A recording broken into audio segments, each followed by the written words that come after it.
Le football est l'un des sports les plus populaires au monde.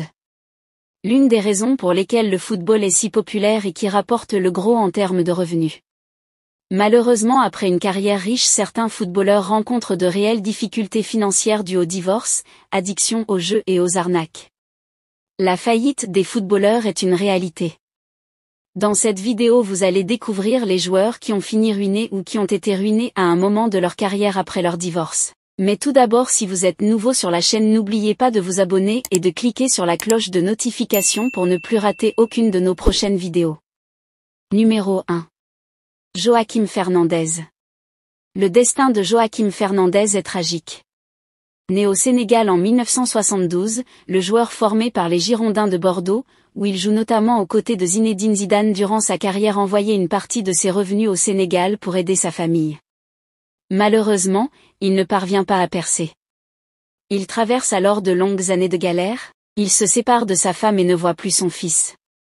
Il finit sa vie comme un sans domicile fixe dans la commune de Mende où il s'est lié d'amitié avec quelques locaux. L'ancien joueur est rentré discret sur son passé, ses nouveaux amis ne savent même pas qu'il est un ancien footballeur. Il est retrouvé mort de froid à 43 ans le 19 janvier 2016 dans un entrepôt de la commune où il avait pour habitude de dormir. Numéro 2. Louis Seillan. Une chose principale qui devient très courante est le divorce, en particulier dans la vie de footballeurs dont la carrière a pris fin prématurément. Cependant, une des victimes qui a aussi décidé d'en parler est l'ancien joueur de Manchester United Louis Seillan. C'était une carrière prometteuse pour un certain jeune homme appelé Louis Seillan.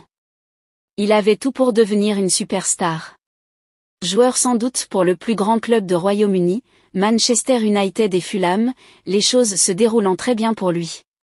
Seillan, comme tout autre homme, a trouvé l'amour et espérait fonder une famille que tout le monde aimerait avoir. Il a accroché les crampons après un court passage avec la Lazio en Serie A italienne, et ce fut le début d'une chute. Dans sa détermination à fonder une belle famille, les choses sont devenues difficiles dans sa vie après la retraite. Et pour aggraver les choses, Louis Seillan est malheureusement devenu célibataire après que sa femme ait décidé de le larguer parce que les choses n'allaient pas bien financièrement. Lorsque le footballeur français a acquis une certaine confiance pour parler, Seillan a clairement déclaré que son observation lui avait fait croire qu'il était clair que les épouses de footballeurs s'éloignent d'eux si leur carrière tombait à l'eau. Numéro 3. Ismaël Bangoura. L'ancien buteur de Sili National de la Guinée, Ismaël Bangoura, a perdu tous ses biens. Il aurait été complètement ruiné par sa femme Essamara avec qui il partageait le même compte bancaire. Auteur d'une belle carrière avec des passages marqués au FC Nantes. Ismaël Bangoura s'était offert une dernière expérience en Arabie Saoudite, mais après avoir rompu son contrat, l'international guinéen est retourné en France pour vivre avec sa famille et profiter de la vie. Mais selon la presse guinéenne, le joueur qui partageait son compte avec sa femme va tout perdre après un problème. Cette dernière avait viré des millions d'euros du compte du footballeur vers un autre compte personnel. Celle-ci s'est trouvée en Italie. Chamara n'aurait laissé que quelques 200 € sur le compte de Bangoura. Et en plus, Ismaël Bangoura aurait mis tous ses biens au nom de sa femme Aïcha, une situation qui rappelle celle de l'ancien international ivoirien Emmanuel Eboué, après avoir amassé beaucoup d'argent durant sa carrière avec un passage à Arsenal. Il avait tout perdu après son divorce. Numéro 4. Joseph Touré. Joseph Touré est un international français qui a fait les beaux jours du FC Nantes au début des années 80, surnommé le Brésilien. Pour international hors norme, il avait toutes les aptitudes pour réussir une brillante carrière, cependant ses frasques et une mauvaise gestion de sa fortune ont drainé sa chute. Sur le rocher, le joueur s'en donne au quotidien outrancier et cela se ressent sur le terrain. Fatigué de son comportement, l'AS Monaco licencie le joueur. Joseph Touré continue ses écarts de conduite et passe même par la case-prison. Son agent Claude Barquet le lâche à son tour, et José Touré finit ruiné alors qu'il était le joueur français le mieux payé de son époque. Il a relevé la tête par la suite en devenant consultant pour Canal+, puis directeur du développement du FC Nantes en 2016.